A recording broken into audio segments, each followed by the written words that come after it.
बात करने के लिए क्षेत्रीय विधायक आशु मलिक जी मौजूद हैं। आशु मलिक जी, कैसे तैयारी चल रही हैं, माहौल कैसा लग रहा है?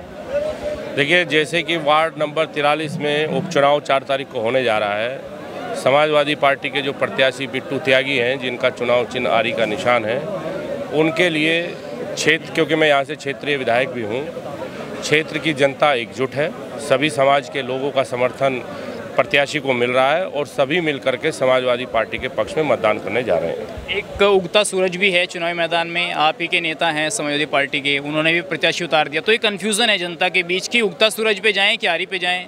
देखिए, वो बहुत सारे होते हैं, असल में कार्यकर्ताओं का चुनाव होता है और क्योंकि सभी लोगों की सहमति से और इससे बिट्टू त्यागी को प्रत्याशी बनाया गया है, तो बिट्टू त्यागी मैदान में है और ऐसे बहुत सारे निशान उससे अलग है, लेकिन समाजवादी पार्टी का हमारे क्षेत्र की जनता ने जिनको चुना है वो बिट्टू त्यागी है। लेकिन जिस तरीके का कॉन्फ्लिक्ट नज़र आ रहा है, आशु मलिक वर्सेस इमरान मसूद, कुछ ऐसा लग रहा है चुनाव के बाद, ऐसा क्यों हो रहा है?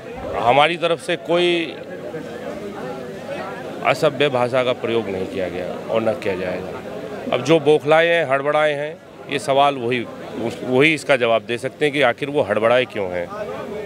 शेर पढ़कर इमरान मसूद ने आप पर निशाना साधा, कुछ दलाल जैसे शब्दों का इशारा भी किया गया, तो ये बातें होनी चाहिए समाजवादी में खासकर, ऐसा माहौल क्यों बना और क्या कारण रहा इसके? असल में जो अवसरवादी लोग होते हैं उनका जो बिहेव होता है वो इसी तरह का होता है। मैं उनकी किसी बात का भी जवाब देना मुनासिब नहीं समझता। 4 तारीख को ये जनता जवाब दे दे, वही ज़्यादा बेहतर है।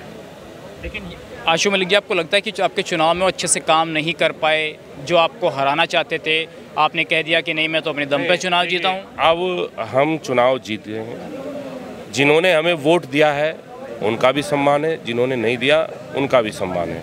अब हम इस क्षेत्र के विधायक हैं, जो उम्मीदें हमारे से इस क्षेत्र की जनता ने लगाई है, हमारा पूरा प्रयास है कि हम उनकी उम्मीदों पे कैसे खरा उतरें, ये हमें सोचना है। अब किसने दिया है, किसने क्या किया है, वो बात अब पीछे जा चुकी है। चलिए, अच्छा, 2 सवाल मेरे हैं। एक सवाल ये है कि जब प्रत्याशी घोषित किया जा रहा था, जो उन्होंने किया था अपनी तरफ से, क्या आपसे बात की थी इस विषय में? उन्होंने फ़ोन वगैरह किया या आपने उनको फ़ोन किया? अगर वो हमसे बात करते तो ये विवाद ही नहीं होता।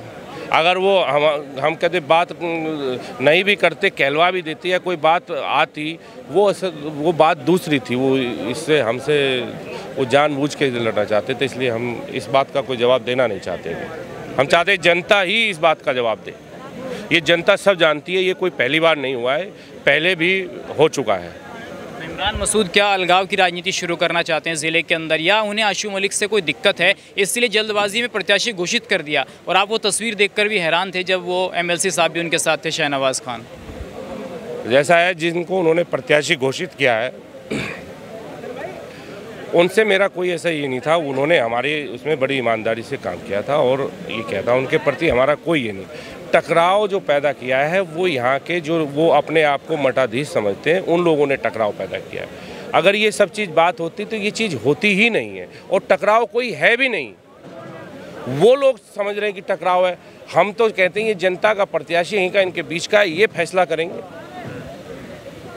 तो MLC साहब भी हैं शाहनवाज खान उनके साथ, और वो सब जानते हैं कि आजम खान साहब का कैसे लिंक बना और क्यों आपसे अलगाव आती। सिंबल तो है नहीं चुनाव में। इस लड़ते ठीक है, बहुत जगह बहुत होता है, एक जगह 3-3 प्रत्याशी लड़ जाते हैं। ये गुटबाजी नुकसान तो नहीं देगी भविष्य में? नहीं, कोई गुटबाजी। समाजवादी पार्टी जितने पुराने जितने समाजवादी सब यहाँ खड़े हैं, कोई समाजवादी पार्टी में ना गुटबाजी है, ना होने देंगे और ना कोई नुकसान होगा पार्टी।